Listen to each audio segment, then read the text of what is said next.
আৰু এতিয়া মই আহিছোঁ ভাত বনাবলৈ আৰু আজি বনাব ওলাইছোঁ এয়া মই লাই শাক ধুনীয়াকৈ কাটি লৈছোঁ এতিয়া ভাজিম আৰু ঘৰৰ মধুসোলেং শাক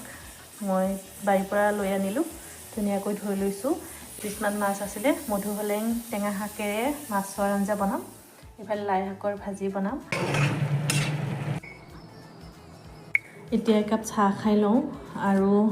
চাহ দেখিছেনে নাই কিমান এতিয়া ইয়াৰে ছোৱালীকো অকণমান দিওঁ তাইও খাব বোলে কেক অলপ মোকো দিয়া এয়া মোৰ শাক ভাজিখিনি হৈ গ'ল ইফালে মাছৰ টেঙাখনো হৈ গ'ল আৰু ইফালে বনাই আছোঁ দালি আৰু ইফালে ভাত হৈ গ'ল এয়া মই এতিয়া ভাত বাঢ়ি ল'লোঁ এয়া দালি উৰহি ভাজি এয়া হ'ল কাচকল আলু পিঁয়াজ পিটিকা এয়া লাই শাকৰ ভাজি এয়া টেঙা শাকৰ মাছৰ আঞ্জা আৰু এটা জলকীয়া এতিয়া খোৱাহে কথা ভিডিঅ'টো আজি ইমানেই আছিলে এতিয়া খাওঁ আজিলৈ বাই